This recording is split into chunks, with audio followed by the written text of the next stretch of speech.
we play a game? Why, yes, I believe we shall. Oh, I got a live one here. Welcome to Dungeons and Dragons.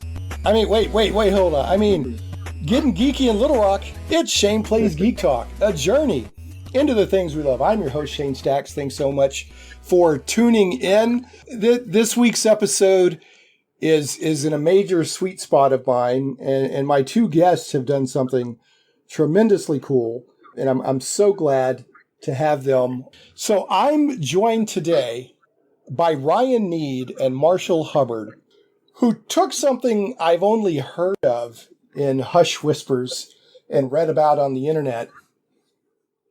Most people know the Dungeons and Dragons cartoon from the 80s. Even though it only ran 27 episodes, or should I say 28 now, it got a pop culture, it got a cachet that has been far stronger than the amount of time it ran and the amount of episodes it had. You know, you had the classic Dungeons and Dragons cartoon. Hey, look, it's the Dungeons and Dragons ride. And then the kids, go through the crazy roller coaster ride kind of looking thing. And then boom, they're in Dungeons and Dragons. They're in the realm, which is the realm of Dungeons and Dragons. And they get given magical weapons, / artifacts, and they have adventures trying to get home. Now imagine everybody, even if they've never even seen the cartoon, they've heard of it. It was just one of those things that got out there in pop culture. And some places like, guys, is it Brazil that still goes nuts over the cartoon? Like they're huge fans. Yeah. And that's Marshall right there. So before we go any further, I do want to introduce my guest. So this Ryan Nead. Hello. And then got Marshall Hubbard. Hey, how you doing? Who is and Marshall and Ryan are joining me through the magic of the interwebs on Google Hangouts. First of all, I want to thank both of you. I'm so thankful that you made the time to come on with. I was really shocked when you said you hadn't had a lot of podcast requests, interview requests, because so many people are loving what you've done. So I'm really glad that I've been able to engage with you to do this interview. And I know there's a lot of people, my listeners and others that are going to be interested in your story.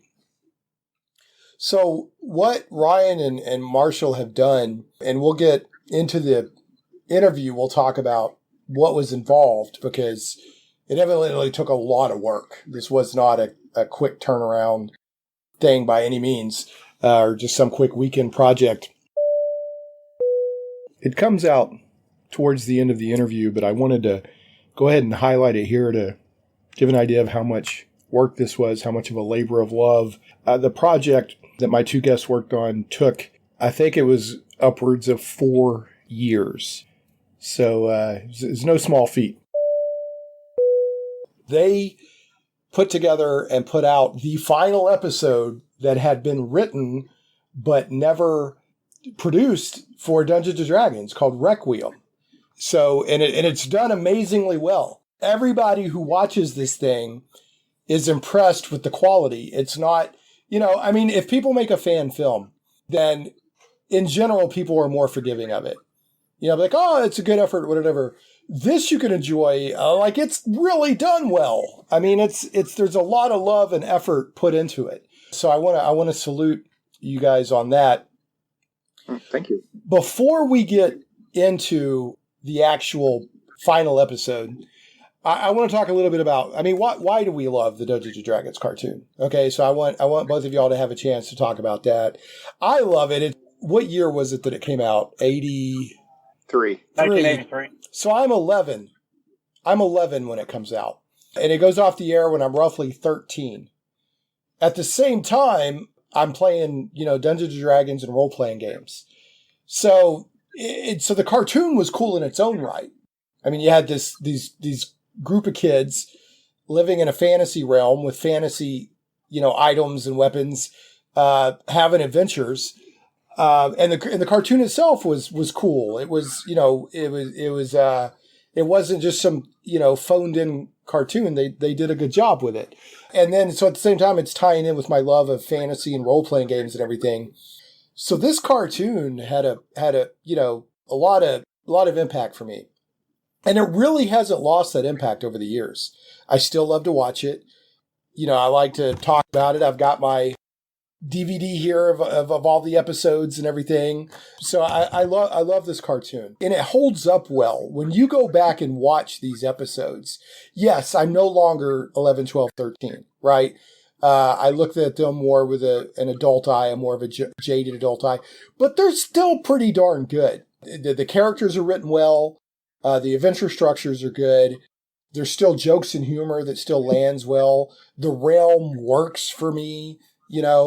My suspension of disbelief, my willing suspension of disbelief is easily invoked when I watch the Dungeons & Dragons cartoon. So, having said that, I wanted to give y'all both a chance to answer. So Ryan, what is it you love about the Dungeons & Dragons cartoon from the 80s that you spent all this blood, sweat, and tears producing this final episode of Dungeons & Dragons? Well, I think it goes back to how I grew up. I lived, of course, in Indiana. I grew up on a farm. My dad worked second shift. So frequently he would get home at midnight and, he'd go to bed and he wouldn't get up real early on Saturday. So I always had the opportunity to watch Saturday morning cartoons. And at the age, 1983, I would have been 9 years old. And I think at that age, I started to kind of pick up on the fact that Saturday morning cartoons were almost, I felt like they were talking down to me. Mm-hmm. I noticed the bad guys would always be like bumbling fools. And I started to realize the reason why this was probably happening is because whoever was making these cartoons thought to themselves, children cannot handle scary things. They can't handle a bad guy who's a real bad guy who really is menacing. And Dungeons and Dragons came along. And not only was I impressed with just the concept of it, but the fact that they were taking me seriously. I felt as a 9-year-old, I felt like this is something different. I've not experienced this before. It's always been, of course, we didn't have a whole lot of selection when I was growing up in my area. We could only get a couple of radio television stations. Yeah, you had when I was growing up, before you got cable, before cable came gig, you had 3 or 4 channels. Exactly. And Saturday, I want to touch on something that, our generation gets, and generations before us, but generations now, Saturday morning was like golden. That was when you got the kids program. You got a little bit of kids programming after school, but Saturday morning is when all the cool stuff came on. So, that the nostalgia, that fond memories of the Dungeons and Dragons cartoon is mixed in with that. You got up on Saturday morning. You, one, you didn't have to go to school. Yay. But 2, you had all these cartoons you could watch. And so you got your cereal or whatever, and it was just a thing.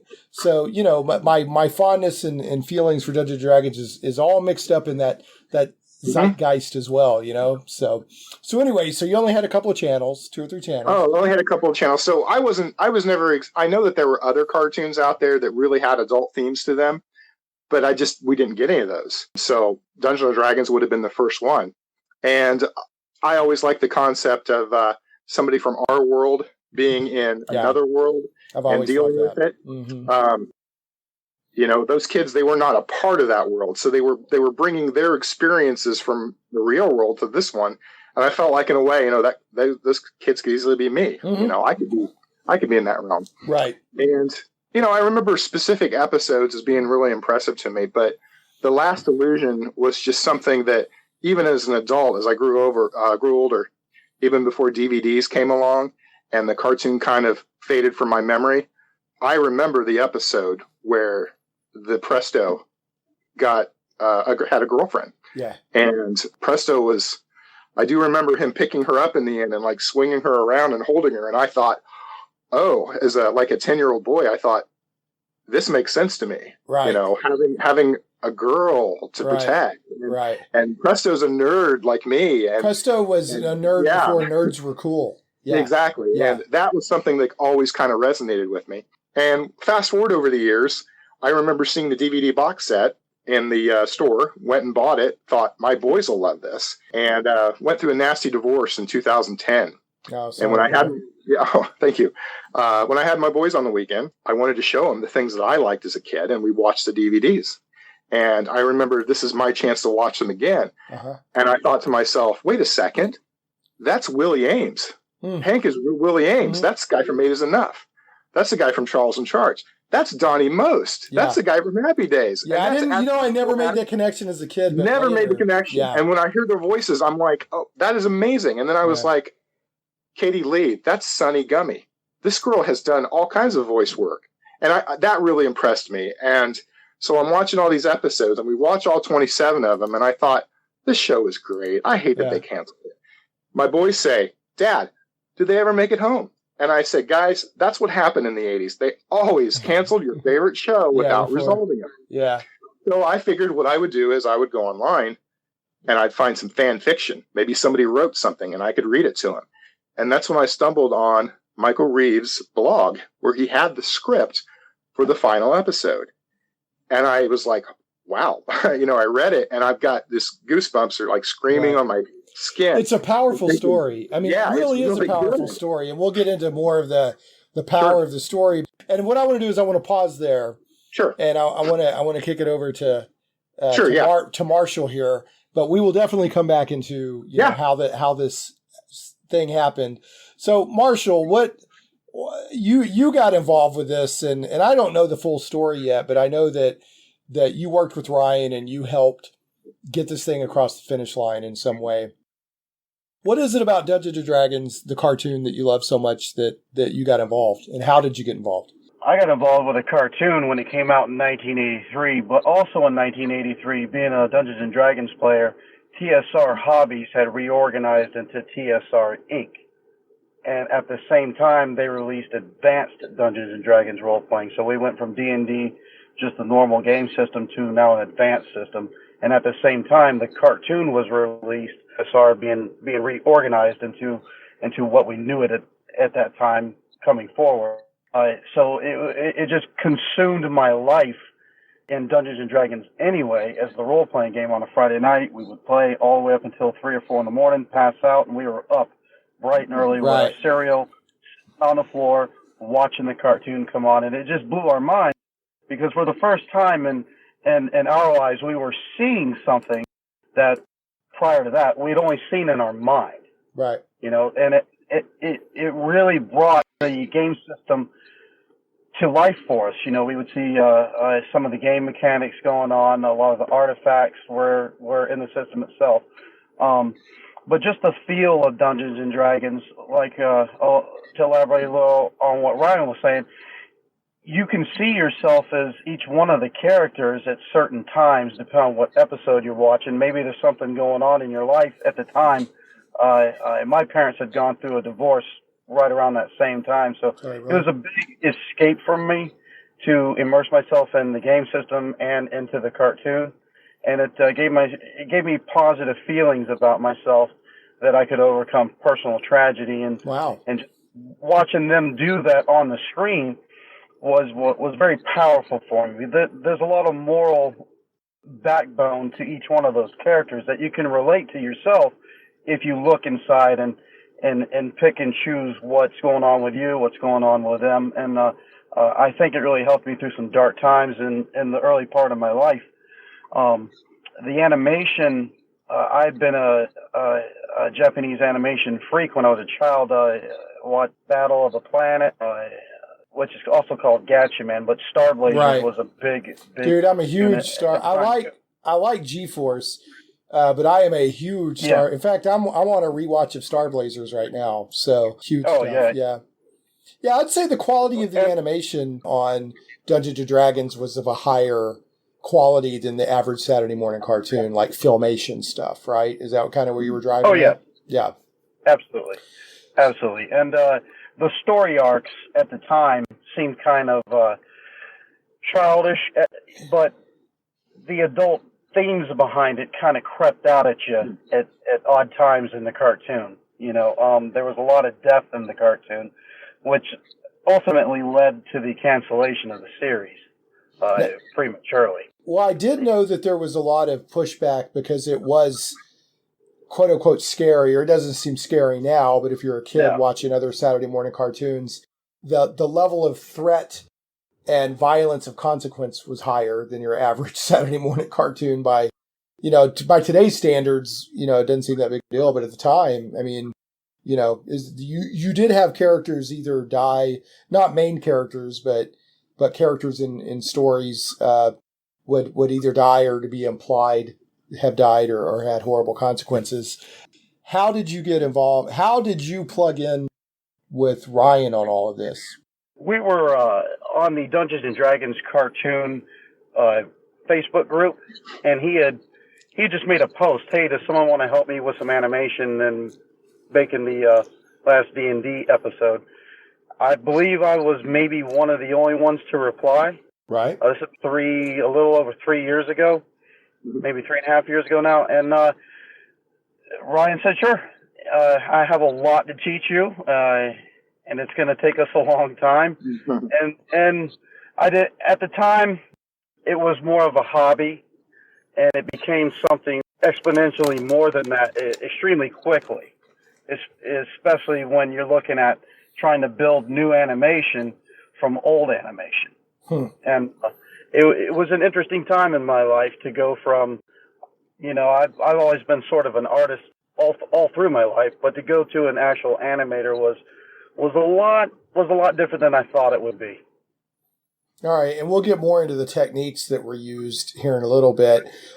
Ryan, who's your, if you could pick one, who is your favorite character from the series? And I know that's a hard, because they're all written so well that, and they're all so distinct that they all have their good points. But as a kid, I think I wanted to be Hank, just maybe because I liked his bow and arrow. Yeah, in fact, we were talking all three of us were talking on Facebook yesterday, and I was like, lightning bow, because that's what I always called it. But it's no, it's a plasma bow, energy bow. I love that bow so much, especially when he would make like constructs with it. Like he would make he would shoot a bunch of arrows to make like a soft thing for people to land on or whatever. Yeah, I love that thing. He was the one I kind of identified with. No, I didn't identify with him. I like the idea of being him. Yeah. Whereas I thought to myself, I'm basically Presto. Nerdy, a little bit shy, kind of bumbles things, messes up every once in a while. Every once in a while, things work out for him. As I've gotten older, I really feel like I'm Eric. Yeah. I've got his sense of humor and his sarcasm, and I love Eric. And the fact that Eric's role in Requiem was really something that resonated with me more than anything else. Yeah, he had a huge character growth just in that one episode.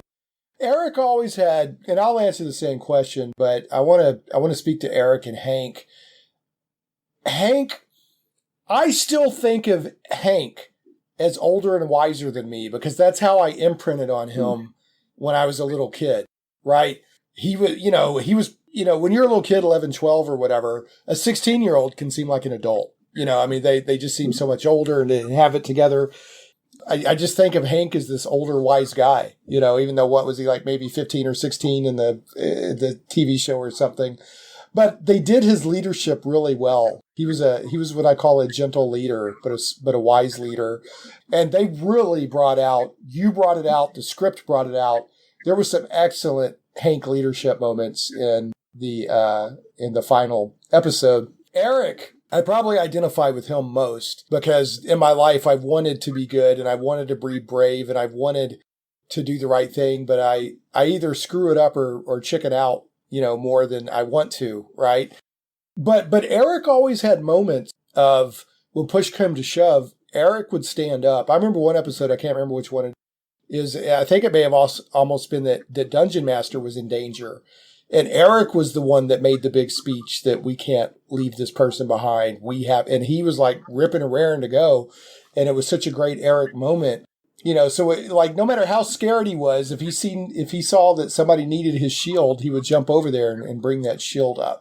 So yeah, I think Eric's my favorite as well, but I like them all. Like you said, all of them have a good, all of them, every character, is written distinct and well, and they all have enjoyable moments and things. Even Bobby, who could be argued to be the most two-dimensional character, he's a little kid with a club, right?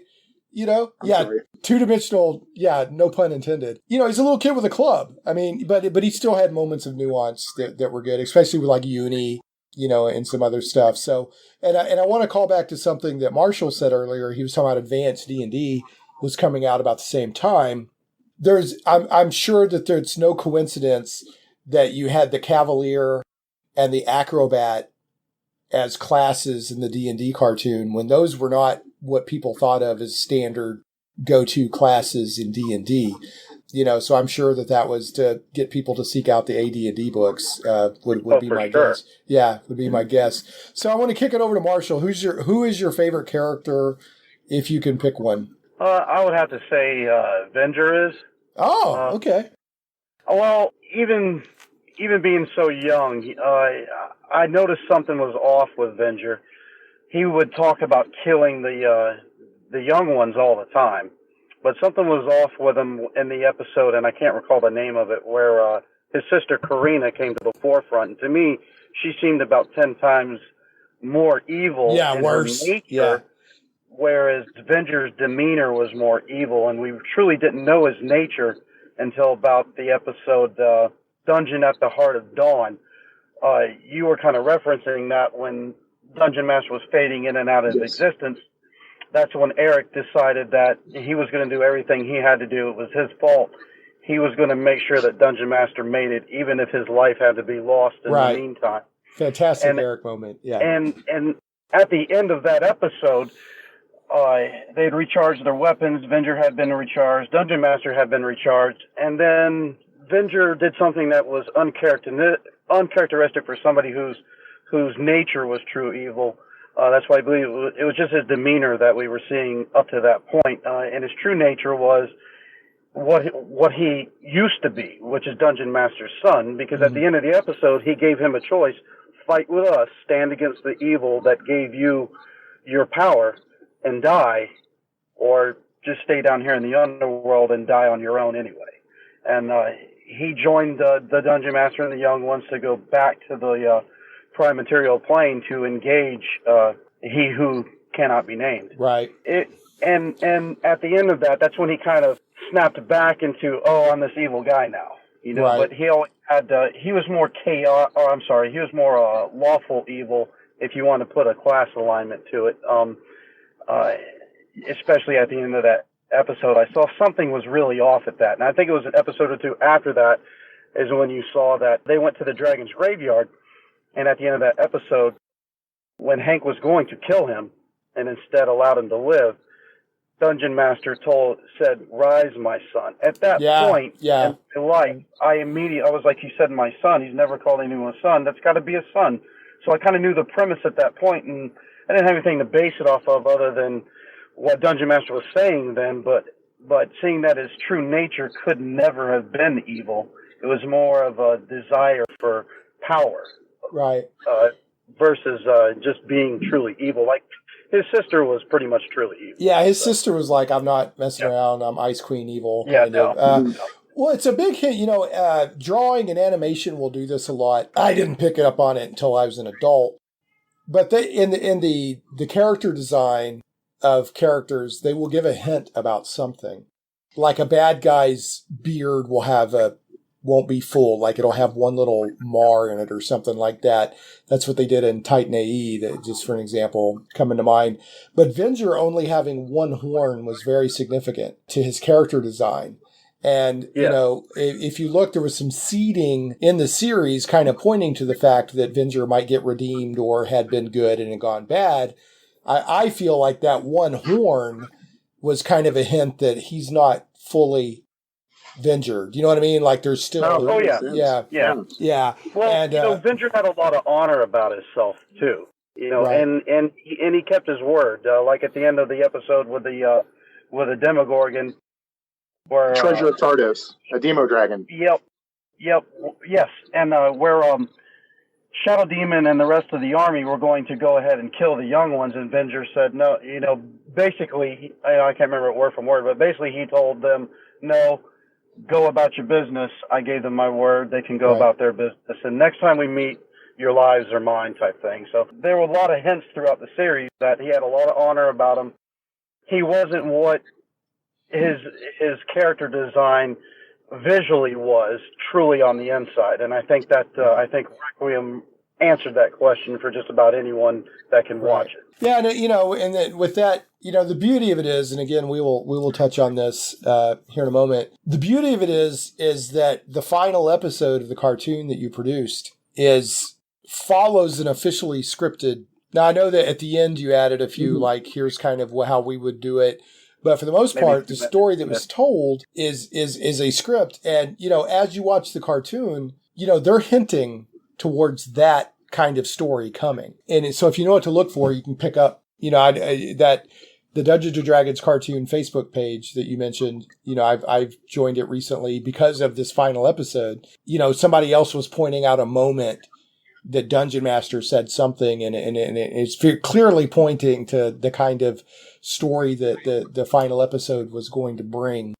I want to get, you have your final episode that you produced, which that will be linked in the show notes, shaneplays.com. Other people, unfortunately, as people do, some of them are grabbing the video and putting it up on their own channel, which I don't like. I want you guys to get that view count so you know how many people are seeing this.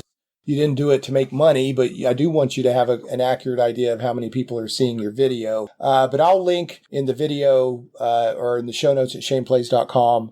Search for, or, you'll see the link there to watch this Requiem. It's a full-on animated, it's like watching an episode of the cartoon. I mean, incredible effort was made to match it as close to the cartoon as you remember. So it's really well. But what is the YouTube channel that it's under? If people are it's the channel is called Zetavio DeLorean. Okay, and DeLorean is spelled with like the name Ryan at the end of it. Oh, okay, funny. Yeah. Okay, so Zetavio, is it Zetavio? Yes. Okay. Is there a story behind that name, Zetavio? Yes, there is. John DeLorean, the guy who created the DeLorean, when they went through his office after he passed away, they found a note where it looked like he had written the word Zetavio on it, and it was written in a stylized way, and they speculated that perhaps that would have been the name of the next car he would have made, Zetavio. And John DeLorean's middle name was Zachary, started with a Z, and his father's name was Tavio DeLorean. So most likely put them together, and I just always liked the way it sounded, so I thought... Zetavio? Yeah. Zetavio DeLorean. Now, and speaking of DeLoreans, I understand you own a DeLorean? Yes. Yeah? So how did that come about? How hard was that to find? Wasn't hard at all. There's a little Auto Trader magazine that was laying at work back in 1996, and I opened it up, and I saw a DeLorean in it, and I said, Dad, let's drive down here to Indianapolis and look at it. And we did, and it was awesome, and I had to have it. So I bought it. So you got your DeLorean in the day, in 1996. I would consider that in the day. 15 years after. There's been an explosion. Well, what I'm saying is there's been an explosion of recent years of people falling in love with 80s culture. Sure. And so suddenly everybody wants to buy DeLoreans, but you bought it like a legit DeLorean love, not just like I'm doing 80s culture love. So that's cool. Well, I had to have one. Does it still run? Back to the Future. When I first saw Back to the Future, I knew I had to have a DeLorean one day, and saw it and thought, I'll go ahead and do this. And it's been fun to have. It's been very interesting. It is a super cool design. I mean, it's a unique, cool. It still looks good. It still looks amazing when you see a DeLorean. So does it run? I mean, can you drive it? Yeah. I had a coolant leak on it recently, and you have to bleed the system, and I just have not been able to do that. I've been working all the time. I've been busy on other things. So you had a coolant leak, and you can't find enough plutonium to fix the coolant. So right. Do you still love, or are you tired of 88 mile per hour jokes? Not really. I think of it this way. When people come up to me and they say the Back to the Future jokes, I'm able to put myself in their position. Sure, they're seeing one. And their love for the car is something I still have. Yeah, and I know, they don't know that I've heard this over and over and over again. So sometimes I'll throw things back at them, like I'll be like, "What do you mean Back to the Future? Well, is that a movie? I haven't seen that yet." Or I'll just act like I don't know what they're talking about. What? What? And sometimes I was like, yeah, this is the car that was in Bill and Ted's Excellent Adventure, the time travel movie where, he went back to the Grand Hotel. I'll just throw things at him, and just the look of befuddlement on people's faces is fun. That's cool. So I'll let him off. I constantly tag him in a bunch of cheesy 80s meetings with it. Yeah, well, DeLorean's a sweet ride. I just like you. So many people fell in love with it, went back to the future because it looked so futuristic. That was a perfect choice to turn that into a time machine. So, all right, back to the present to talk about the past and possibly the future of the D&D cartoon. I'm going to go on record and say that was it about a year ago, less than a year ago, we had the car commercial. It was about this time last. So it's about a year ago. Yeah, August of last year. What I can't. It was it Audi? I can't remember the brand of car. It was Renault. So or Renault. Am I saying it right? Renault. Well, let's say Renault. Let's sound. Okay. Hey, my good man, it's Renault. Exactly. I might be pronouncing it wrong. Renault. I don't know. It was Brazil anyway. So it's Brazil. Exactly. So they did this commercial. If people aren't aware of it, I will link it in the show notes. About a year ago, it was a live action version of the kids from Dungeons and Dragons card. It had Venger in it. It had, I can't remember if it had Tiamat. I think it had Tiamat in it, or they were fighting the dragon at the beginning or something. And it looked amazing. It looked so good. Agreed. I mean, it was absolutely 100% a proof of concept that you could do a live action. And they didn't change up the costumes. They didn't try to update them. They kept it to the original character designs. Everybody looked great. And toward about halfway through the commercial, when they're in the middle of the big fight, Dungeon Master pulls up in a crossover, an SUV. Dungeon Master looks good. The kids jump into the SUV or whatever it is, and they make it home through a portal. And it's a commercial, for goodness sakes. And I almost got a little weepy that they made it home, because they made it home. Yeah. And it looked amazing. And I think Uni got to go with them, even though they established in the cartoon that Uni couldn't leave the realm, if I remember right. So anyway, amazing commercial. Okay. And then you've got, I went and I looked out there and said, what other stuff has been done with the characters and the cartoon? Before I move on, I have to mention, I don't know why, I think we mentioned this a little bit towards the beginning of Marshall and I were talking towards the beginning of the podcast. For some reason, Brazil is crazy about the Dungeons and Dragons cartoon. It's still played there 7 days a week. It's just good.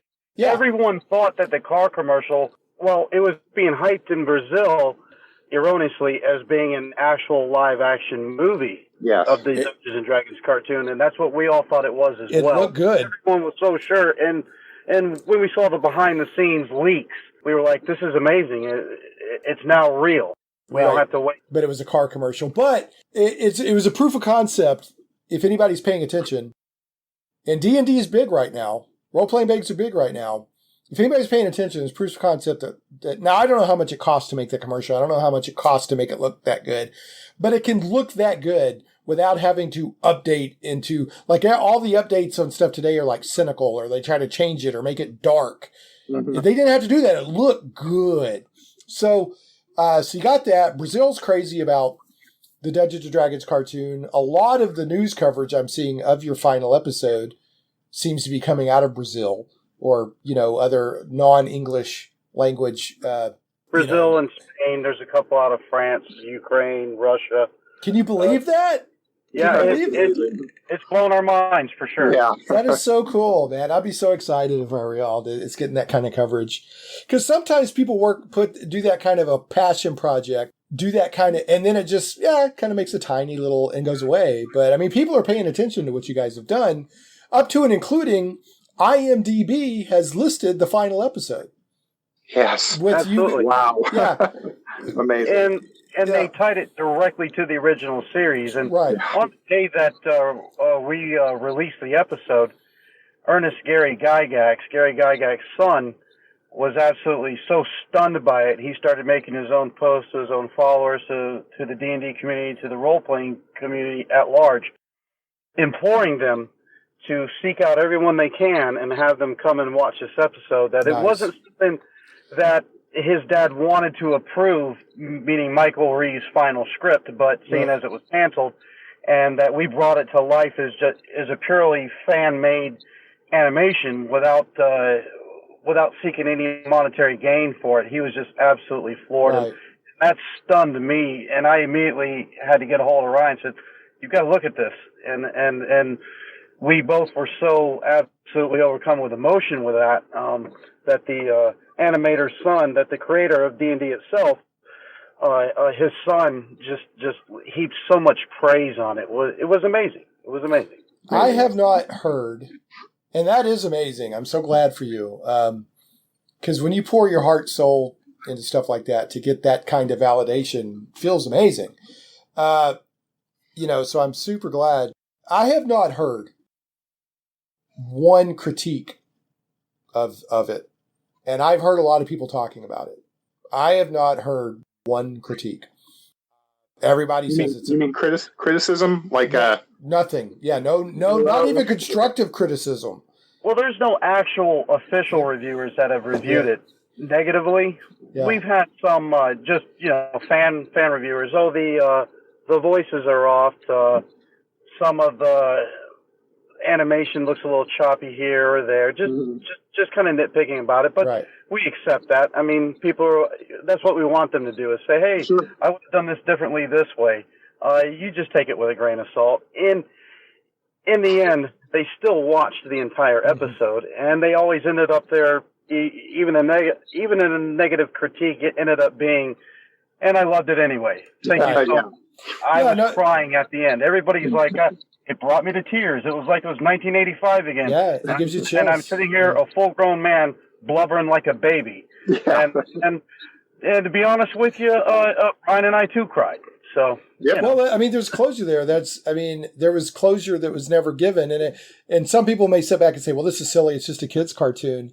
I mean, there were kids that invested into this cartoon in the 80s, and they never got to see the kids go home, and to have them go home, and it's an officially written script that could have been produced for the show. It's not just a script that somebody made up somewhere a year ago, so it fits the tone and what could have happened with the show if it had stayed on the air. And then the level of animation is good. I mean, it's you hit it out of the park. But to kind of tie it back, I was looking through some, what has been done with the show since it went off the air. And I didn't know, Marshall, that it went off the air because of the level of violence. I'd never heard that. So I knew it was criticized. Tipper Gore led a coalition, Moms Against TV Violence, and they ended up making congressional legislation against it. But one of Dungeons and Dragons, the cartoon series, was her targeted series to see canceled immediately. I wasn't aware of that. Okay. Immediately, because of supposed references to Satan and the same game stuff itself being perceived as being satanic, and there were so many deaths from it, which has since been debunked as utter nonsense. Yeah, there's the mystique of people dying and all the Satanism around. Now, I'm not saying that some weird person somewhere here and there didn't do something kooky with D&D in their own house or whatever. But this idea that kids were killing themselves left and right and all that, it has totally been debunked. There was a pamphlet that went around, that blue pamphlet. I can't remember the name of it off the top of my head. But it had a list of kids that had killed themselves. And when they tracked it all down, like most of the names didn't even exist. And they showed that, the one or two kids that had died, there probably wasn't a link to D&D. The Mazes and Monsters movie that was supposedly based on a true story. The stuff behind that, the real person, was so limitedly related to D&D at all that it's not even, there wasn't a connection. So, but in the 80s, I remember my mom was like, "You can't play D&D," and guess what? I did anyway because I was a little kid. But yeah, there was a lot of that going around, but I didn't realize that's why the show went off the air. I had never known that. So you had the show, and then you had you got the car commercial we talked about, the Brazilian car commercial, which I'll link in the show notes. If people just search for Brazilian Dungeons and Dragons cartoon commercial, and you'll find it. Renault. Yeah. Also, there was the Forgotten Realms / Dungeons and Dragons comic comic book that was put out in the 80s and 90s. Evidently, there was an story arc in it called The Grand Tour, which now I have not read this myself. I'd like to get my hands on it because I love this kind of history. But it featured the grown-up versions of the kids who were still in the realm. Yes. Yeah. And Presto asked Elminster, said, "Can I become your apprentice?" And then there was a storyline that followed where Elminster evidently showed Presto, like, are you sure you could handle all of this kind of thing? But it had all they were grown up. It had Hank. It had, Sheila, but they were grown up sitting around in a tavern. And strangely enough, it was kind of jarring to see like Hank is sitting there with his big mug of ale, drinking it, which makes sense because he's older, but that was jarring with my concept of Hank. And then there has been an audio drama of the Requiem final episode that was produced at some point, which I wasn't aware of, and I thought I knew a lot of the trivia.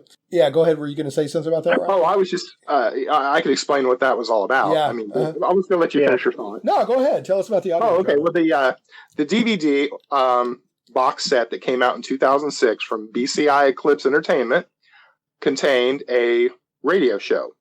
And they had gotten several voice actors to come back or to perform it. And so it wasn't the cast from the show. It was the only person they were able to get to come back was Katie Lee, who did the voice of Sheila.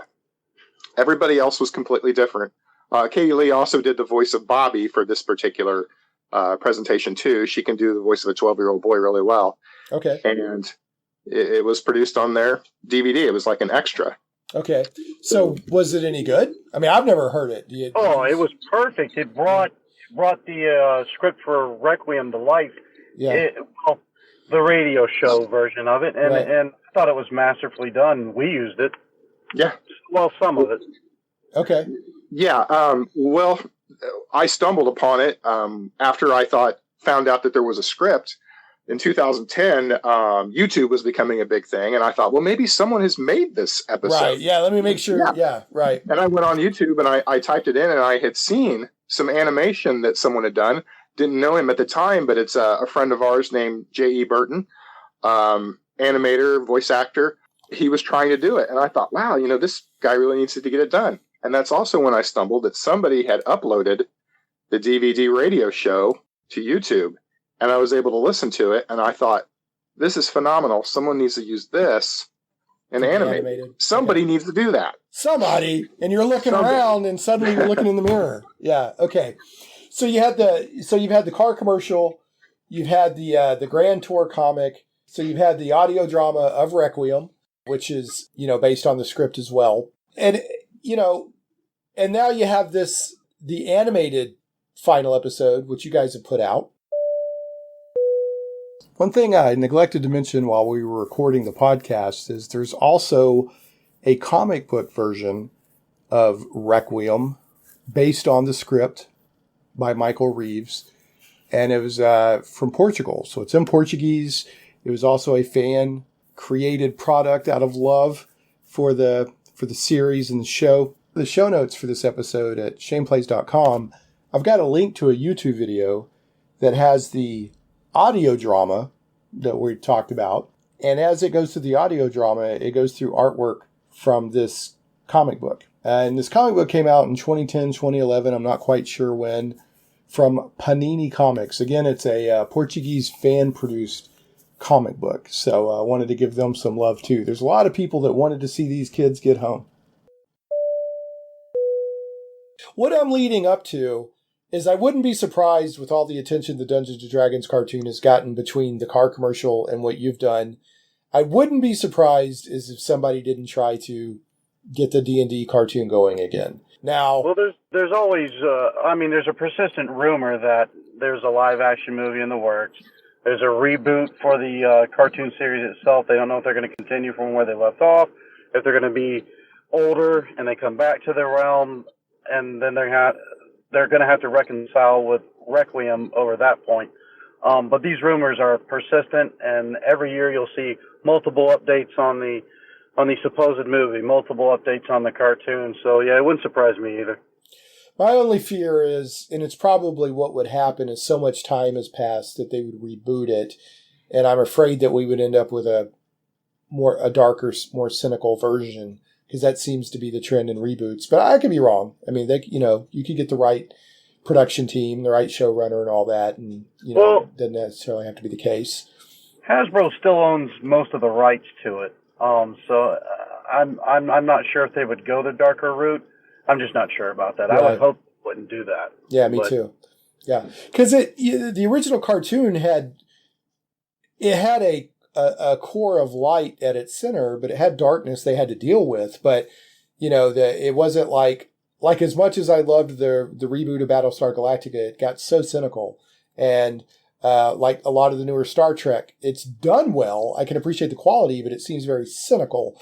And those are just a couple of the examples I could throw out there that, it's like everything has to be dark and edgy, or else people are almost, like the DC movies that they've done the past few years. They're well done movies, but they're darker than they need to be, in my opinion. So, I would hope that if we did get, and guys, I'm not lying. I'm not just saying this to make you feel good. The amount of attention that you're putting back on the cartoon, it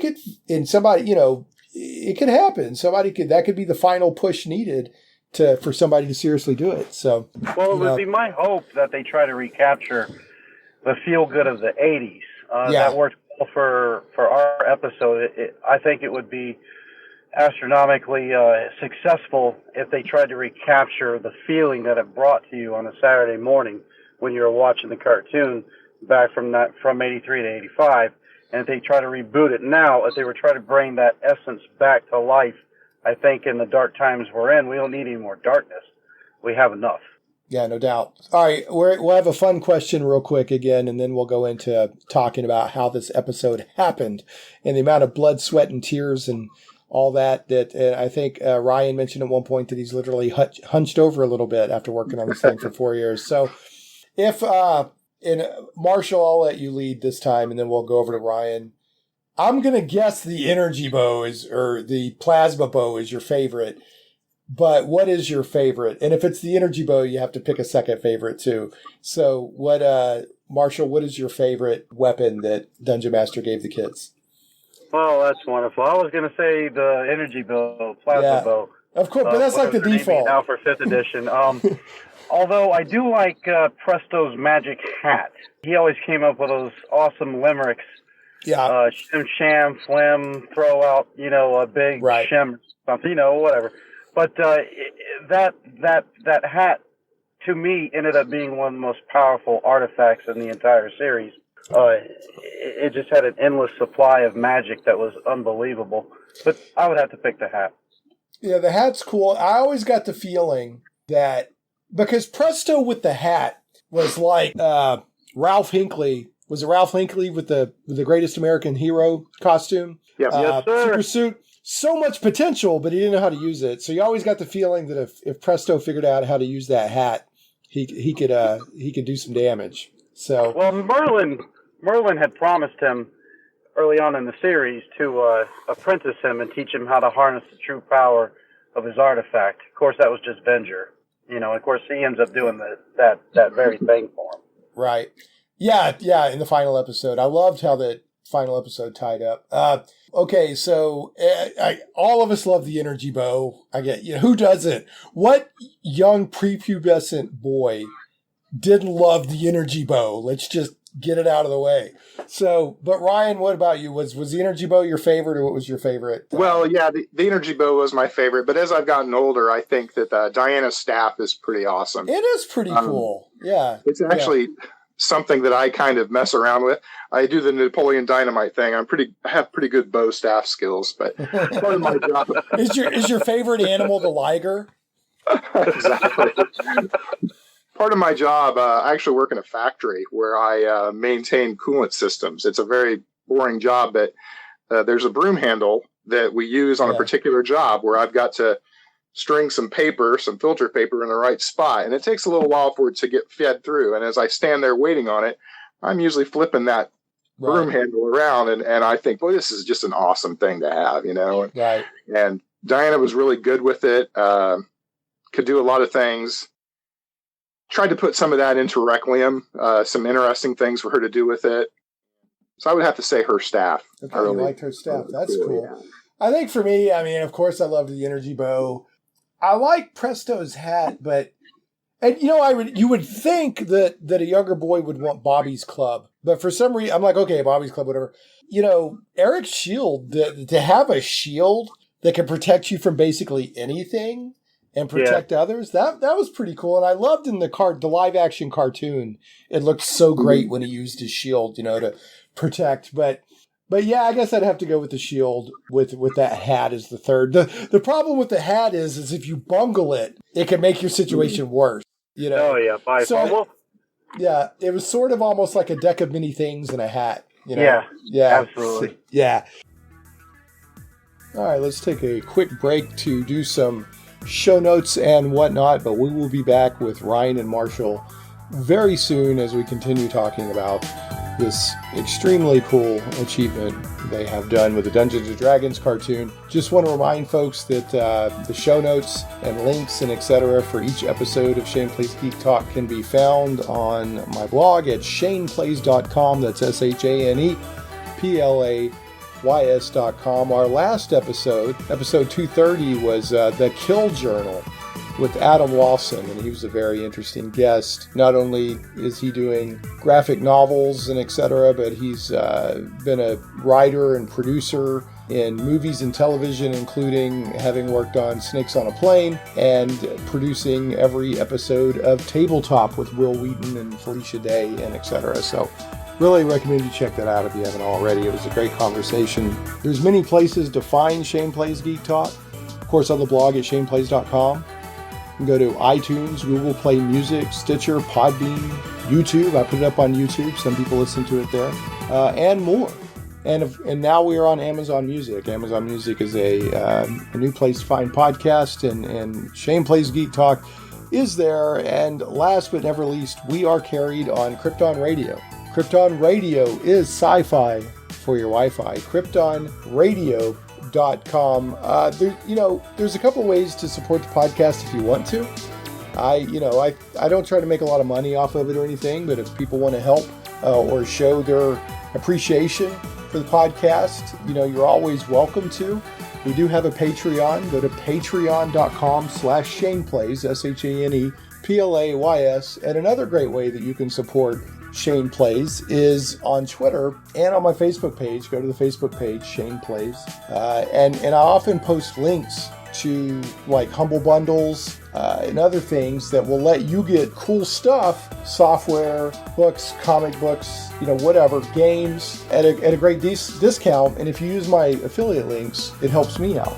I have 2 Twitter's accounts because on one of them, I'm just yap and I never shut up. And I know some people don't want that. And my other one is very meat and potatoes. I just put the updates on there. So if you want the yap and every little thought that comes into my fevered fingers to type out, follow Shane Plays on Twitter, ShanePlays. If you want just the meat and potatoes, follow Shane Plays PR, ShanePlays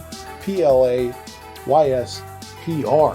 And last, big shout out to Cursova Magazine. Cursova Magazine, CIRSOVA Magazine. They do adventure fiction, pulp fiction, all kinds of cool. If you love D&D, if you love swords and sorcery, if you love the old pulp magazines and writers like, Edgar Rice Burroughs and that vein, H.P. Lovecraft, etc., then check out Cursova Magazine. And every cover has spectacular art. So it's a CIRSOVA Magazine. All right, that's it for the show notes, and let's get back to the discussion with Ryan Nead and Marshall Hubbard about their fan-created final episode of the Dungeons & Dragons cartoon from the 80s. All right. Well, let's do this, guys. Let's tell the story of the final episode. Ryan, at what point did your switch go from somebody should do this to I'm the one who's going to do this? How did that happen? Okay, let's see. 2016. That's a big question. Okay. It was in 2015. 2015, my son comes home from school and says, "Dad, I'm in a film class in school." And I was like, "Really? That sounds interesting. What kind of stuff do you have to do?" And he explained that they had to make a trailer, a commercial, and then for their final project, something really big. And I was like, "Ooh, I should help you with this." And I did. And we filmed some stuff. And I had talked to a buddy of mine about, give me a good video editor, preferably free, that I could do some editing. And he told me that there was one called Hit Film online, and it was fantastic. And I downloaded it, and it was great. You could do all kinds of stuff with it. Hit, because I'm sure there's people listening who are Hit Film. Hit Film, okay. It's a free to download. They make their money by selling plugins for the various things it'll do, but it's already got plenty of features on it. And we made a Ghostbusters movie. They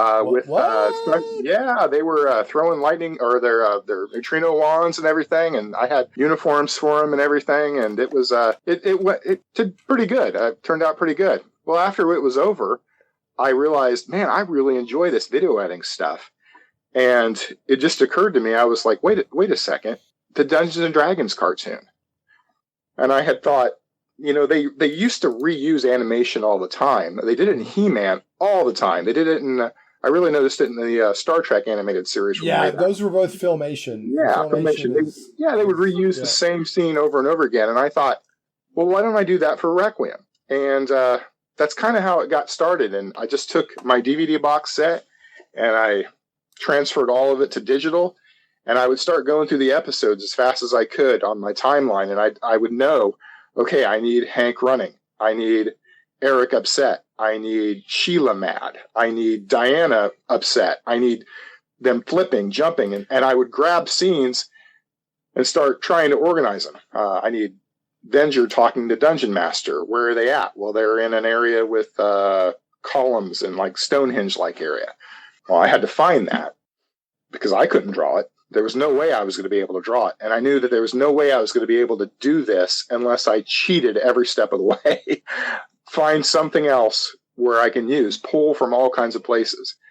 And I felt like, I know they don't like it when you take things from other people's work, but I was taking little bits from everywhere. I thought no one's going to care. So there's an episode of Thundercats where I found Stonehenge-like structures, and I recolored them, and I made the Plane of Dreams, and had Dungeon Master talking to Venger.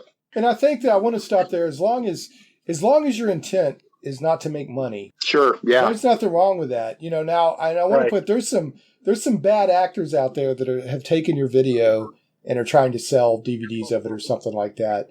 And one was my friend. Was it really? Yeah, one was my friend based out of Brazil. I'm not going to name him. I'm not going to name the group that he had me the admin of until I accused him of outright thievery just the day before yesterday. I believe that was it, Ryan.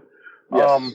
So I tagged him on the post, and he was selling it for $19 US on a DVD, and he had a little clip, and it just absolutely horrible. It looked absolutely horrible, and he was trying to monetize it for himself, and we put some of our buddies who are in Brazil onto the task of going onto all their sites and kind of bombarding it with their local law enforcement. Hey, look at this. This is illegal. This guy's making money off this, because Ryan and I make zero. Right, zero. And that's why that's why I'm bringing it up. If anybody sees the final animated episode for sale somewhere or in any way whatsoever, somebody's trying to make money off of it, it is not Ryan and Marshall. Ryan and Marshall did this as a labor of love for themselves and the fan community. So I want to make it real, even though the amount of work they put into it. Now, legally, it would be very spaghetti to get to a point where they could make money off of it. But that's not why they did it. The amount of effort, certainly the amount of work they put in, if they were in the industry or something like that, would justify, it wouldn't be wrong for them to ask for money philosophically, but legally they're not trying to go there, right? They did it as a fan community thing for themselves and for others to enjoy. So I want to make that real clear so nobody accidentally, well, these guys are out there trying to make a buck off something they don't own. That's not the case here. So anyway, Ryan, I had interrupted you. You were saying you were grabbing animation where you would ask more of the feelings that I had about it, as far as what made me decide to do it. Right. And there, like I had mentioned earlier on YouTube, I saw that someone else had tried it. One of the things I noticed this person was doing was drawing it by hand.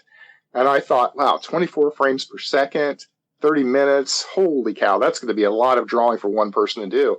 And it seemed like this person just wasn't getting to it, wasn't getting it done. And I thought, well, life gets in the way. And I've seen fan films come and go before. And I thought, he's not going to get it done. Maybe I'll, throw my hat in the ring.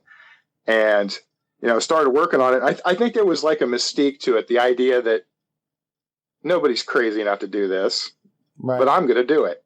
Right. And as I started working on it, there was times where I thought, do not think about how much work this is going to take. Right. Yeah. Put that out of your head and just look at everything as, what am I going to do today? What am I going to do today? You eat an elephant one bite at a time. Yeah. And pretty much how it happened. Yeah. What is it? There's a saying something like eating the elephant one bite at a time. One bite at a time. How do you eat an elephant? Okay. So did you get into where obviously you found scenes and you found references that you could use, but did you get into where you were doing frame by frame animation to fill some of the stuff in? Okay, here's kind of how it worked. Like, let's say that in the original footage, you have got Hank speaking. He's talking, his mouth is moving. There's nothing else moving on the screen except for his mouth. Then he turns his head to the right, and then he snaps it back to the left. I got my directions correct. What I would do is I would look at each one of those frames and I would get the best one, because usually what they would do is they would animate on twos. What that means is instead of for 24 frames per second, they would have two images that were the same. The next two images would be the same, and they would be doubled up. It's how instead of each frame being slightly different, every other frame was what was slightly different. But I would throw out the ones that looked good, keep the ones that, backwards.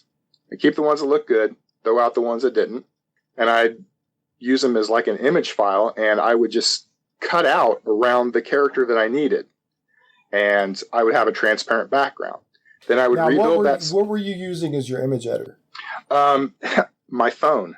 I've got an app on there called Autodesk Sketchbook, and I would pull up the file, just an image. Using my stylus, I would erase. Make an erased line around the character. That way I could have a definitive line where the character is and where the background is. From there, I could take that image back into my computer and get rid of the background, and then I've got the character on a transparent background that I can put in a new environment or situation. So just a really quick and easy way of how it worked. And once I'd have them in that, they would move as they did in the original footage, but there would be no background. And then I could take them and put them on another background. They're able to move around. Sometimes I would stop them on a certain frame and animate their mouth so they would be talking, and then I'd have them move a little bit more. And I'd try to do lots of things to make it look different than it originally looked in its original context. Flip it horizontal. Sometimes I would run the action backwards, and if they weren't walking, then that would work. If they're walking, it looks like they're walking backwards, which wouldn't work. But if they're gesturing or, turning to the right or turning to the left, sometimes you could play the frame backward, and it just made it look different. That's the easiest way to explain it. Yeah, well, no, I mean, it sounds, so were you just kind of going by the seat of your pants, or were you storyboarding ahead of time, or like what? Most of the things I had in my head. See, I've got a 20-minute drive from work to home, and I would listen to Requiem, the radio show, on my way home, on my way to work, to the point where I had it memorized.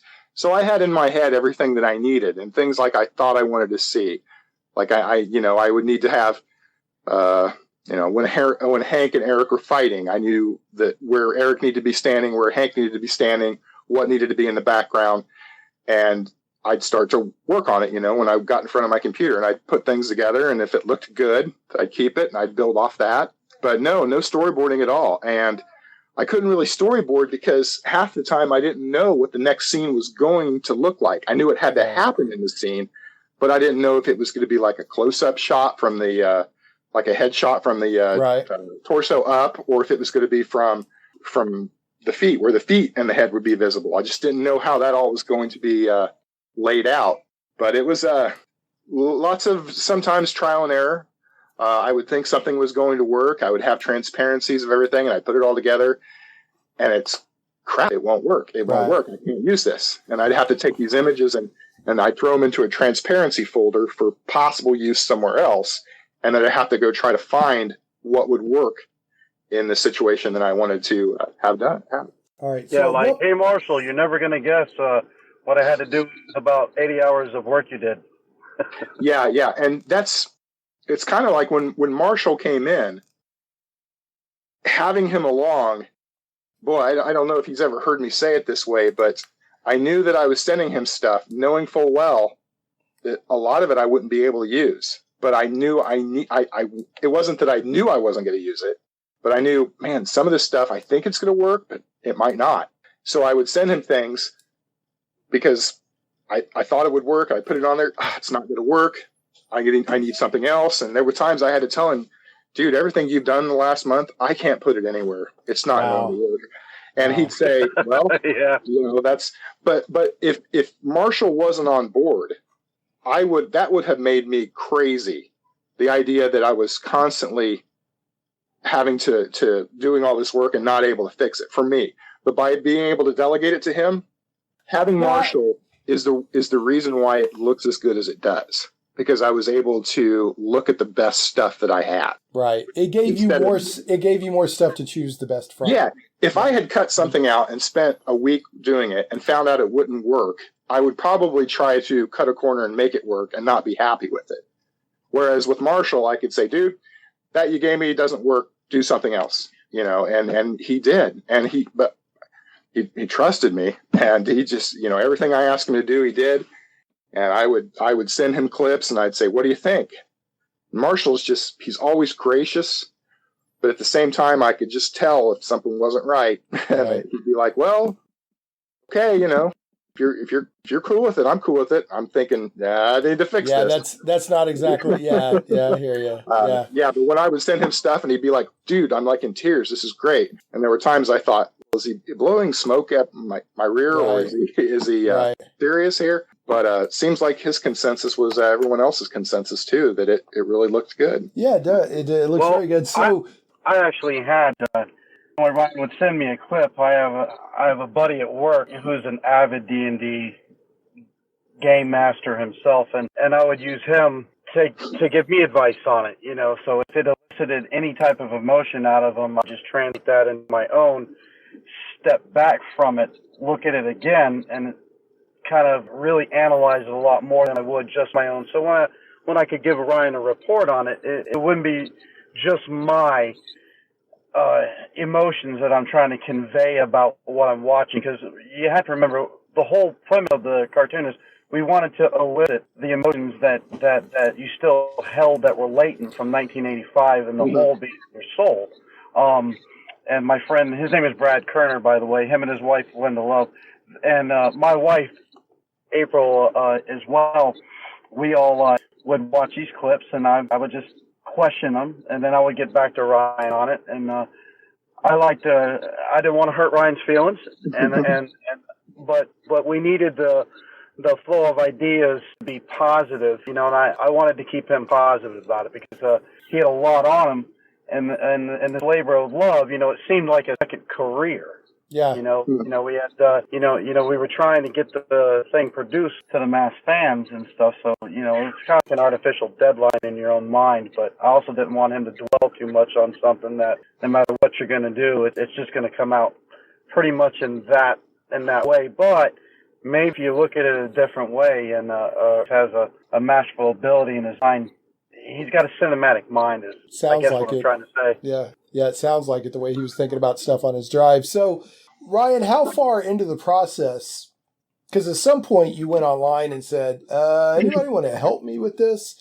How Yeah. far into it did you get before we went, I really wouldn't mind getting some help here? Well, at the time, when I was cutting out images, I was using HitFilm's masking tool, which I'm not sure if you're familiar with it, but it involves basically using your mouse to point and click and draw this blue line around the character. All right. Okay. And it took forever. And I got to thinking about a year into it, I thought, I am not going to be able to get this done anytime soon. I need to get someone to help me out.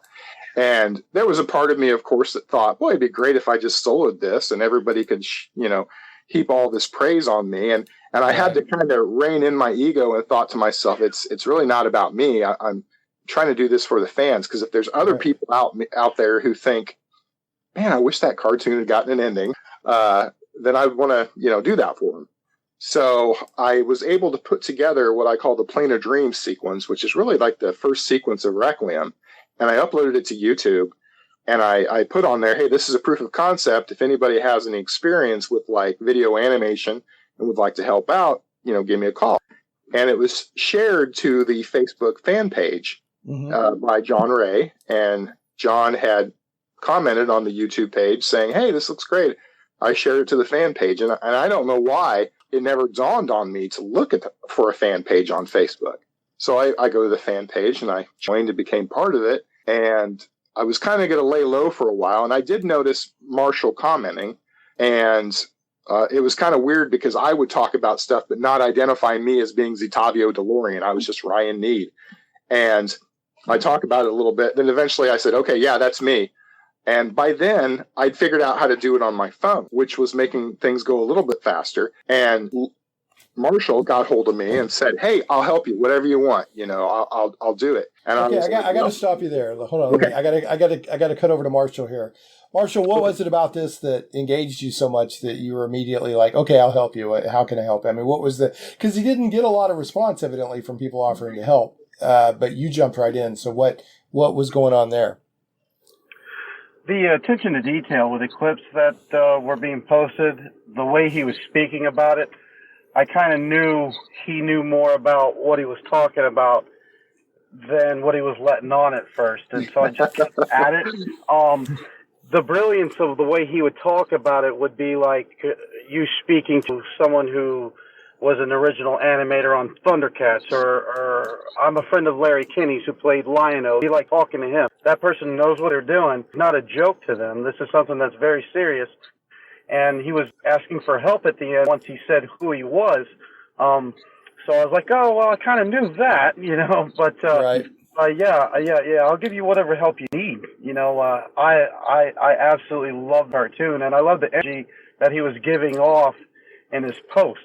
You know, he loved it as much as I did, if not more. Cool. So I felt that I needed to give myself that and share in the creation of something that I've been waiting since 1985 to see, and have gone through many D&D adventures, with the own groups that I used to play with, about what the ending would be like, So I thought, well, you know what, Ryan, I'll go ahead and sign on, man. Just send me whatever you got. You're going to have to school me on this animation, which he did many times, and it worked out well for us, And I do want to say that when Sheila and them were on the beach on those when I cut out the frames for you, about 15 to 20 seconds of that, I actually got my daughters, Charlotte and Scarlett, to cut those out for me. Oh, wow. Yeah. My wife, April, said, well, look, they're watching you do this hours on end. Can you show them how to do it? And being the wonderful mother that she is, a beautiful wife, by the way, she pushed me to bring my daughters into it, and I kind of harkened back to how Ryan's original post really touched me about it. And then I was like, you know what? I'm going to share this with them. And I had the same feeling when I was reading his post. They just had that energy about him. I just couldn't look away from it. I was like, is he going to post again? Where'd he go? What's going on? I'd make a comment. Hey, where are you at? So he finally got to me, and I just came on board, full bore with it, whatever he needed. So Marshall jumped in. started helping with a lot of the animating, the sound and the sound design. So it sounds like you referenced some of the audio drama for the sound. Was there any other sound that you needed to create on your own or to clip out of other cartoons, or, how did you handle that? Okay. As far as the audio drama, the DVD audio drama, I believe that the voice actors did a good job. Not all of them sounded exactly like the characters, but I don't think you could expect them to. Right. It's hard to sound like somebody else, but Right. I think they all did a good job of capturing like the essence of who the character was, the cadence, the personality. The problem lied in the company that did the work on the DVD audio. They apparently had access to a musical soundtrack from the episode The Night of No Tomorrow and The Servant of Evil. It was the audio track with sound effects, but no dialogue. And what they did was they took this audio track and they played it in the background. The problem was there were sound effects all over the place from the original cartoon that didn't jive at all with what was happening within the DVD radio show. For instance, you can kind of hear sometimes in the campfire, somebody's walking around while Eric's speaking, but there's nobody walking around. The same thing when Hank's on the dragon. There's people. There's some footsteps that are happening in the middle of Hank's speech, and there's nobody walking on the dragon. So there was some problems with the DVD radio show that needed to be worked on. Some of the things I could do things about, other things my hands were tied. There was just nothing more I could do. Right. I went in and erased all the narration because we don't need a narrator. We see what's happening on screen. I had to replace Presto's voice. The reason why I did that was because Presto was going to say new lines at the end, and I knew that there was just no way that I could switch a different actor. Just one actor from the DVD radio show and another actor doing the voice of Presto in the end. It would be too jarring. So I had my son step into the role. It's a 15-year-old kid who doesn't sound like Presto, but he sounds like a 15-year-old kid. Right. Who's scrawny and his voice cracks every once in a while. And I felt like, he did a really good job, in my opinion. Well, I think he did. When you first hear it, you're like, oh, that's not Presto's voice. Yeah. But then a few minutes into it, you stop, because it's a Presto voice, right? Exactly. It's not Presto's voice from the cartoon, but it is a Presto voice. It's a voice that would work for Presto.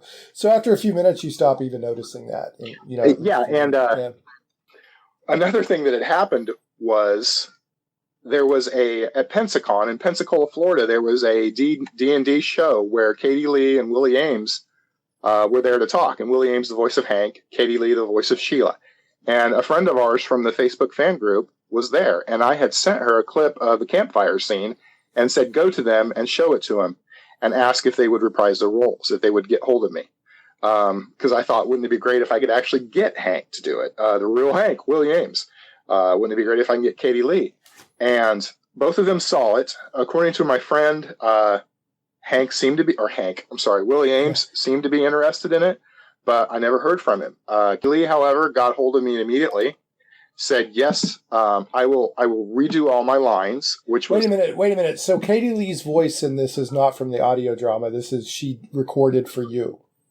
Okay, some of it is, but some of it is not. About 80%. Excellent. Yeah, well, the reason is like I was mentioning earlier, how there's footsteps in the wrong place, certain things like that. A lot of it also had to do with timing issues.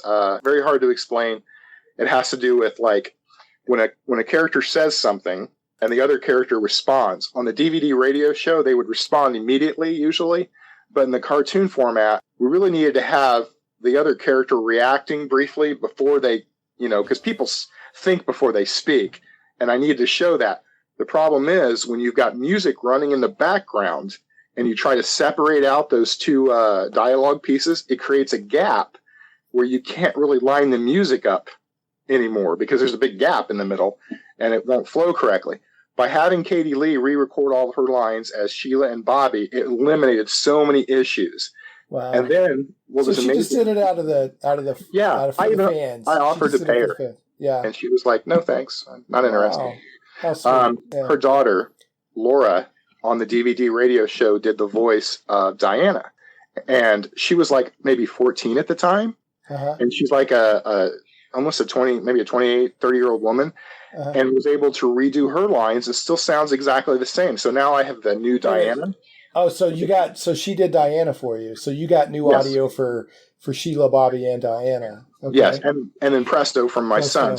So having those 4 people really helped out a lot as far as lining up music and things like that, and just making it sound and flow better. I'll tell you, I'm sure that Katie Lee has heard this a lot. I had such a crush on Sheila. Mm-hmm. I had such a major crush on Sheila. Yeah, exactly. I don't know what it was about Sheila, but yeah. The red hair, buddy. It's the red hair. I guess. But yeah, I had such a crush on Sheila. So that was really nice that the voice actress that reprised that. So you're able to solve your sound issues. Some of them, some things I just, there's nothing I can do about. But, sometimes, now look, nothing is ever perfect. Even quote unquote professionally produced stuff, has problems. I bet you a lot of this, I lived with some guys that were in a band.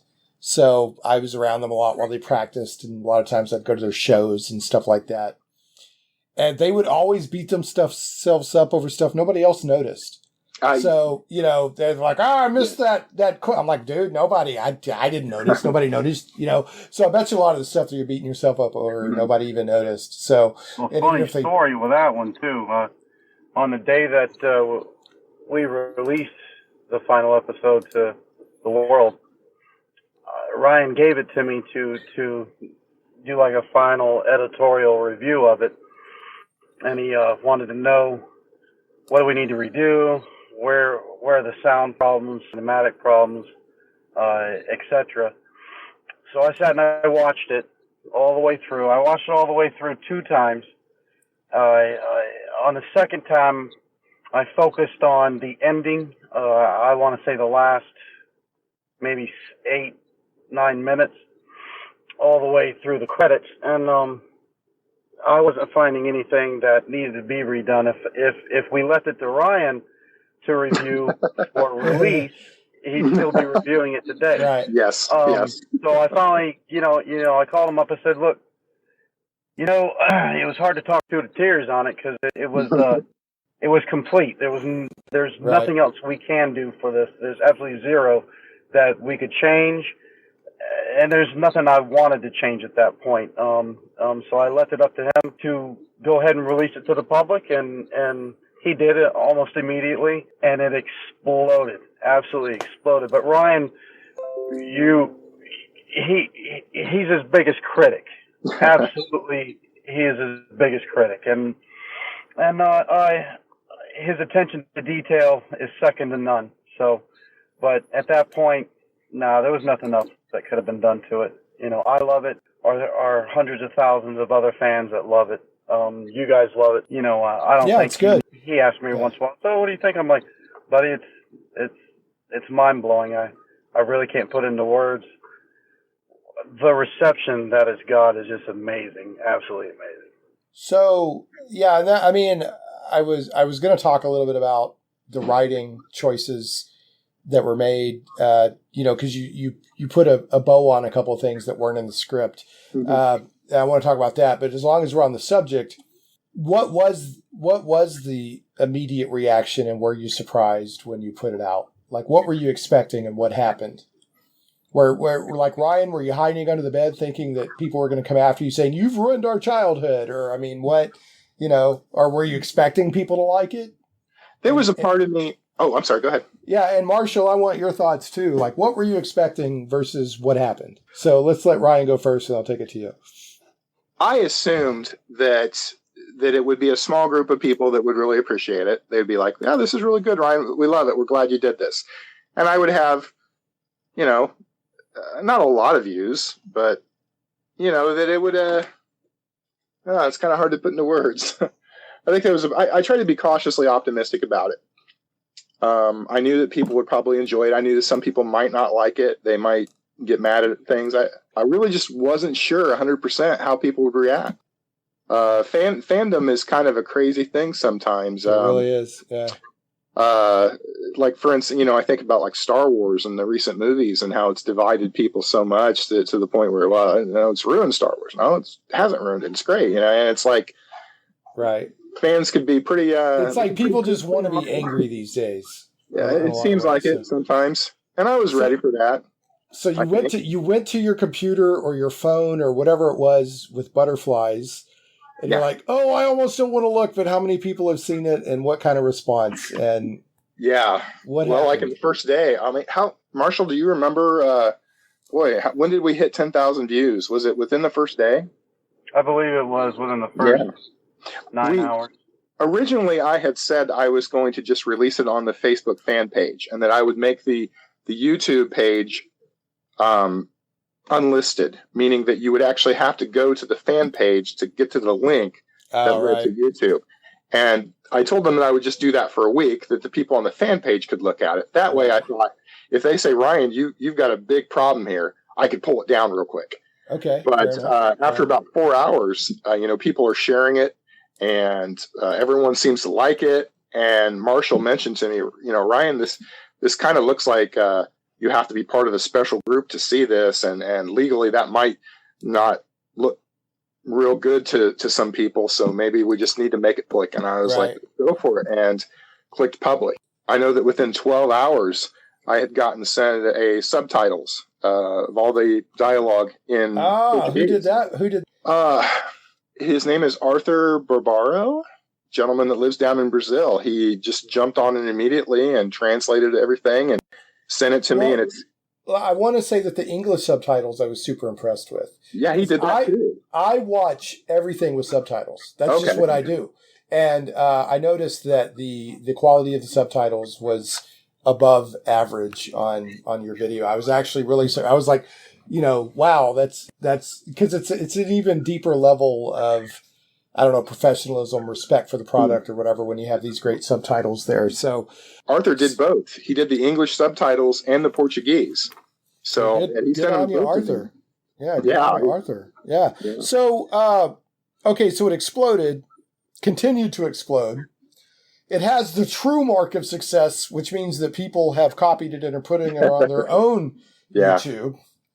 And then you've gotten really strongly positive press from English-speaking, Spain, Brazil, whatever. Mm-hmm. I think you said, you mentioned some other areas.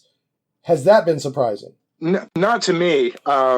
We had figured out early, I had figured out, like when I became part of the fan page, that there were lots of fans in Brazil. And I'd even seen like a video of a parade down in Brazil where they had a float that was done up to Caverna do Drago. And I couldn't believe it. There was people dressed as Venger and the kids, and they were on a float, and it was modern day. And I thought, wow, this is pretty amazing. They really like it down there. Wow. Okay. So, I'm not talking about it's cool that you got from Brazil, but I'm just saying the press in general that you've gotten has been overwhelmingly positive. Yeah. It keeps coming. Are you waiting for the other shoe to drop, or are you like, wow, they really like me, or like it, or, Marshall, you speak to this too. I mean, has the amount, I have a feeling that you both suspected that among the core fandom that you would get some love. But has it been surprising how far beyond that it's gone? It has. When it initially dropped, I wanted, of course, Ryan to like it and myself to like it, but I was really, really pushing for my children to like it. They had screened some of the rough cuts with me. We're talking 8, 9, 13, and 16-year-old kids. And of course, my wife, April, she remembers the cartoon back in the 80s, so I wanted her to feel like it was 1985, and that was my immediate concern. And as I watched the Facebook page throughout the day and the viewership that had just kept increasing, it kind of blew my mind. We were starting to get messages from, like I said, Ernest Gary Gygax, and a few other celebrities that had just stunned me, that not only did our fans on the page enjoy it, people around the world were starting to enjoy it, and from there it just exploded into like 100,000 within a week, and it just kept getting bigger. to South America, to Europe, all the way Chinese commentators that were, their English was broken, obviously, but you could just tell they were floored by, absolutely stunned that this had occurred. So I myself was genuinely shocked when Ryan and I were tagged on a couple bona fide news movie review site, English and other countries, and then when IMDB contacted me about putting that officially on their site due to it being from the original script, we weren't stealing anything. It's not monetized, but it's done so well that the continuity from the original series to the episode that we brought to life is so masterfully done, according to all the fan reviewers and the official reviewers out in the world. Once it was put onto that, and I went to it, and I'm seeing my name, I'm seeing Ryan's name, I'm seeing his wife's name, I'm seeing Michael Reeves' name, and it's tied specifically to the Dungeons and Dragons cartoon. I was just floored. I was stunned. There's a couple sites. One is in Spain, one is in Brazil, one is in, I think it's Argentina and Portugal, where they have millions of views because people are ripping off our site and put on, which I told Ryan when he first came to me with this, I said, look, buddy, if you thought this wasn't going to occur, it's wipe that away, because this, I knew this was going to occur. And I said, look, nothing for nothing. We're in the credits. We know that brought the episode to life. Just let people enjoy it. That's, I agree. It's a fact of life that people are going to grab stuff and re-upload it. It is, in a sense, it's just more objective validation of how popular it is. And so I don't know how to stop it. People do it, on your own channel. I'm looking at YouTube right now. It's closing in on 500,000 views. So, I think you've done a fantastic job. Okay. we're already, we've gone longer than I intended to, but there's a lot to cover here. I want to kind of draw us down. It's obvious that it's gone big. And hopefully it'll continue going big for you. So, I want to talk a little bit about the writing, and then unfortunately we'll have to, we could keep going. I know there's probably people listening to this that are fans of what you did, or the cartoon that would want me to go blow by blow through every scene through the thing. And I just, we just don't have time to do that. But to touch on the quality of it that was mentioned a while ago, there are multiple extended scenes in this final episode, this 30 minutes, that you could watch minutes on end. And other than maybe the voices being different, you would have no idea that you weren't watching one of the original episodes if you just happen to see it on TV or something like that. It's also this episode, I call it, or I don't call it, I kind of think of it as like, it still has the same spirit of the cartoon, the same, but it's a little on a slightly bigger scale. Not like that the animation is different because of more budget, but the grandness of the storytelling is bigger. Like Presto using his hat to make a ship fly, and the others flying on a dragon, and the conflict between Hank and Eric. It feels like the story was written for a year or two older audience than the original D&D, right? Cartoon. Not that it's gory or anything like that. It's just, it's even more... It's more mature. It's more mature. It's more resonant. The scene where you see Hank say, Eric, it's fine if you want to be leader. It's fine. Be leader, because he knows that de-escalating the conflict is more important in the group than him being in charge. But then you see his hand clench really hard, when everybody walks off and that sort of thing. And then the argument between Hank and Eric at the end felt real, and then Eric ends up, finding his better self, and then, talking about and there's spoilers here, people. I'm not going to try to spoil too much, but we've already said the kids get to go home, and it turns out that the entire realm was basically a prison of sorts. And so there's some really deep storytelling. I want to give a couple of nods. I'm assuming that this was you, Ryan, and Marshall doing this, because you had a script to go off of, not art or storyboards. You worked some visual elements from the cartoon into the final castle or tower or whatever it was. Like there was an opening that was the dragon from the roller coaster ride.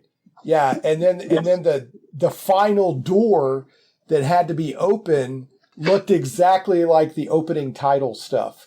Every opening cartoon had that, and there was like kind of a brass plate thing, and you put that on, and I was like, that is wonderful. Those are just little details that you just, it's just so great, I don't want to go too deep into the story because there may be people that haven't seen it yet, but the kids do go home. Venger is redeemed, which was kind of being hinted at. And then you added, after the script ended, you added a couple of moments about who goes home, who stays, and you put a little bit of coda on the end of it. Yes. So I want to speak briefly to that, and then I got to wrap us up. So was that all you, Ryan, or was that you and Marshall working together? This was when Marshall first came on board. I had told him that one of the things that I had noticed was other presentations of this script on YouTube, the DVD radio show. Somebody had also synced it with a comic book that had been done, which is excellent. But I noticed in the comments, lots of people were saying, so what did they do? Did they go home? What's the deal? Why didn't they answer it? And it was left open-ended in the script that Michael Reeves wrote. He was instructed to leave it open-ended, just in case they ever had a fourth season. And I saw those comments so many times that I thought, I'm going to upload this cartoon, and people are going to downvote it, not because of the quality, but because they don't like the open-ended part, even though the open-ended part is exactly what the script says. So I got to thinking, and it was kind of hard to decide whether or not I really wanted to do something like this, because it almost might come across that I'm trying to improve Michael Reeves' script, which I wouldn't want to do. Well, so, I thought, let me just say, I'm glad you did it. I thought that it fit the spirit of the characters, and that it didn't feel tacked on. Like I wasn't like, oh, I can see the seam there between Michael Reeves' script and what Ryan and Marshall are doing. I didn't get that sense at all. In fact, if I hadn't have researched after that, I wouldn't have realized that wasn't part of the original episode, to be honest. Yeah. Is it okay if I talk about what happened and why we made those decisions? Because some people, are you great? Yeah. Spoilers, people. So it's, skip forward if you don't want to know. So go ahead. Okay. Well, the whole idea of the kids going back, I had to I went through my head, and it occurred to me that Hank is very likely to stay. Somebody who's the ranger, he's a leader, a warrior. But then I thought his job was the leader of this group of kids. And his last job, I believe, is to lead them home through the portal. Right. Diana, I really didn't see a reason for her to stay because Kosar had left the realm. He was her love interest, and it sounded like she would see him again, but it almost sounded like they would meet in another kind of life, maybe another realm or another age to come. Eric, if Eric was to stay, it would almost be like too subversive because he always wanted to go home. Yeah, he wanted to go home so bad. For him to just decide at the end he's going to stay, it almost would seem like it wouldn't make sense with his character. I agree. Eric wanted to get home so bad. I could see Bobby, Bobby wanted to go home, even though I think he liked being a barbarian and would miss Uni. I know that he wanted to go home, and Sheila wouldn't stay in the realm, especially if Bobby was going home. And that left Presto. And the episode, The Last Illusion, of course, was something that really impressed me as a kid. And the idea that Varla and Presto would not be together was, just heartbreaking to me. Right. And if you watch that episode again, there's something that even people on the fan page have pointed out. There's a big plot hole because Dungeon Master is speaking to Presto, and he says to him that, she is blessed with wondrous power that would grow as she grows. Find her, and you may find the way home. What was very fascinating about that episode is there was never any hint anywhere of a portal home. There was never. And I got to thinking about it. I was like, oh my, this is either a plot hole or this is a segue into Presto staying, because find her and you'll find the way home. Varla is Presto's home. Right. So yeah, that's why you show a nice little scene where he kind of crests a ridge and he looks down at her, and they reunite.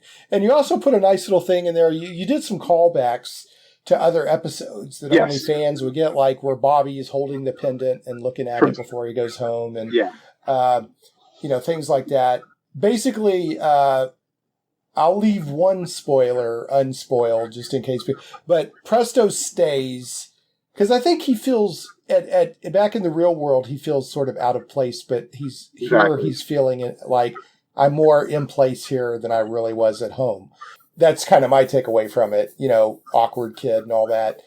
Plus, he has a chance to become somebody very he can grow into himself here, right? The whole thing about the hat was him growing and learning and all of that, or one of the aspects of it.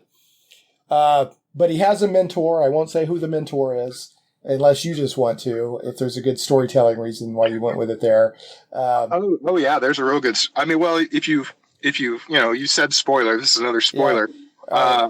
Harkening back to the first episode, and Marshall had mentioned earlier in the podcast, the very first episode, Venger pretends to be Merlin and offers Presto the opportunity to be his apprentice, and with the intent that he's going to deceive Presto and use him to destroy a village.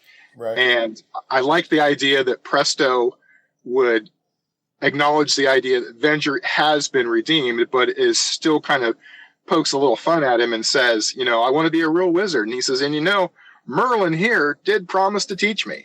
Right. Harkening back to that first episode.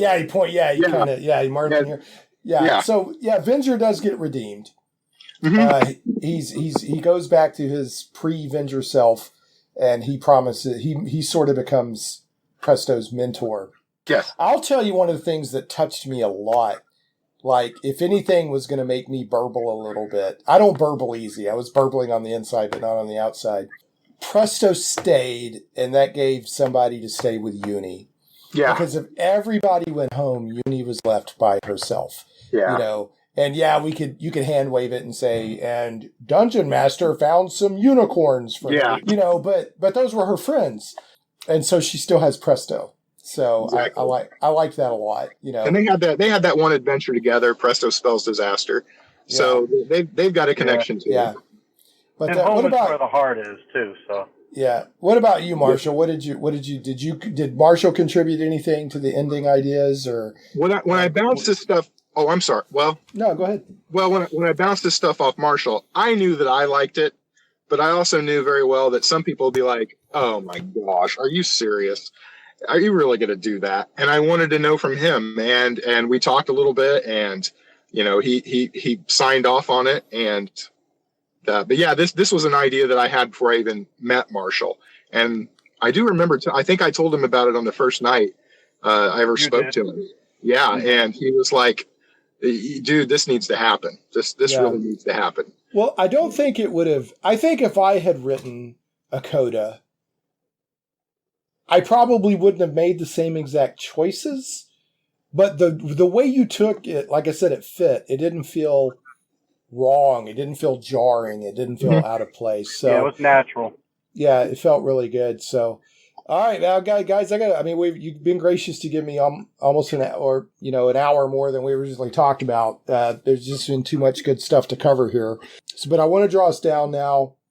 I want to congratulate you again on what you did. As a fan, thank you. I really enjoyed it. There's so many good moments in this, and there was a script written, but a script is just a script. It's a framework, and you have to put stuff on top of it.